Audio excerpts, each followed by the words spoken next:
remembering all the things that he's meant to everybody that's here.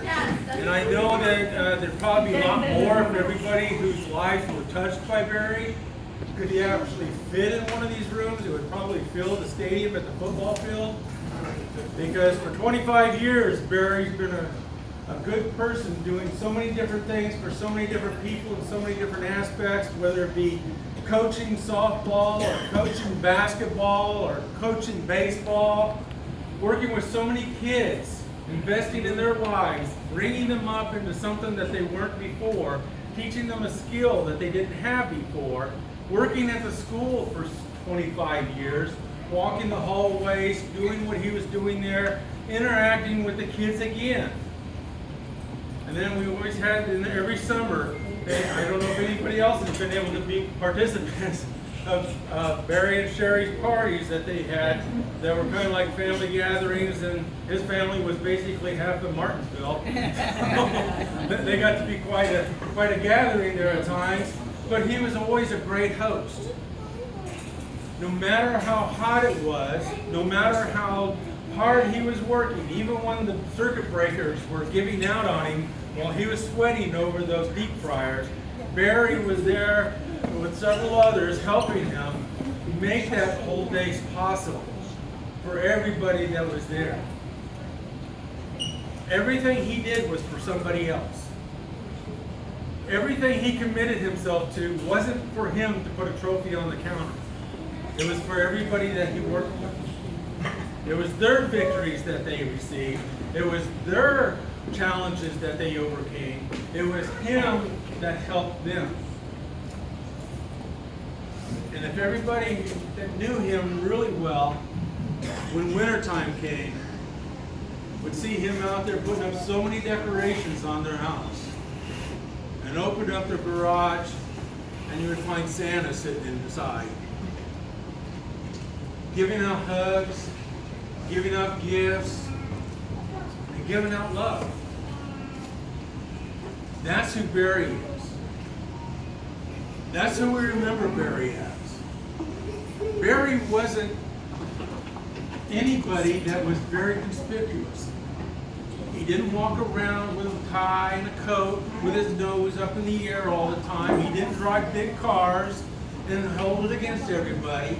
Barry was just very unassuming and very much in the background, but he affected so much of this one community here that I don't know of another person that could have had that much influence than one man could do for that many years consistently. You're talking 25 years on most of these things. He was married to my sister for 42 years. They just celebrated their wedding anniversary. That's something of a testament to say to somebody's credibility, integrity, and longevity and commitment than it says for a lot of things. Barry, Roundup, and everything else was not about himself. You all know that better than I do. You know him better than I do. I'm not from here much, but you are. You know and see what he's been. Never forget that. Those memories will always stay with you. Those times will always be ingrained within you because the best thing that he had to offer was him. Nothing else. Everywhere he went, whatever he did for others. And to me, when I heard the news of his going home, and we knew that he was, my sister had talked to him, led him to the Lord, which was a great thing, and him going home on Resurrection Day just struck me like, you know, if there's any time that I want to meet my Lord and Savior, that would be today. The day of resurrection. And it reminded me of another man that Jesus himself worked with many years and for much time invested in. And that man was Peter. Peter was an ordinary man. Peter just did whatever he wanted to for so long. Peter was an angry man at times. Peter was a violent man at times. Not that Barry was, but he was his own person until Jesus met him. and turned him around.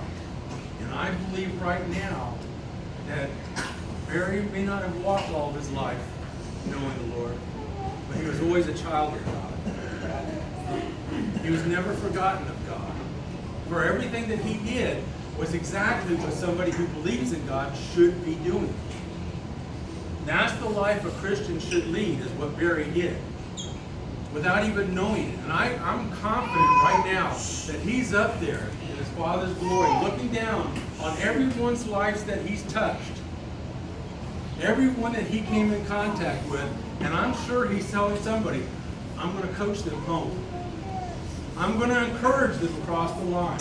That race isn't done yet. They're going to win. They're going to finish because I know them. I know what's inside them. Barry's not a quitter. And he's not going to quit on you.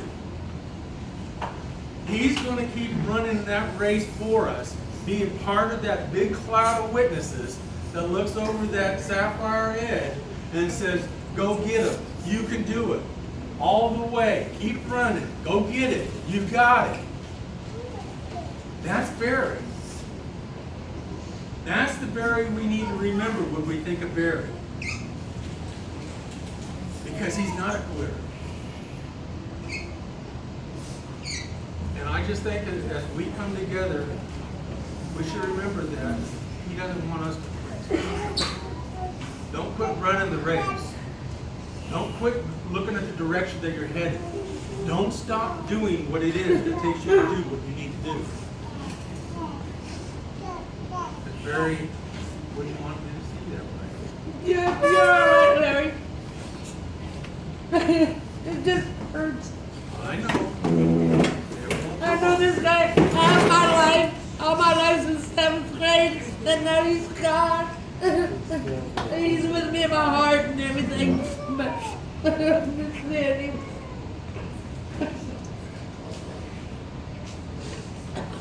They met in high school.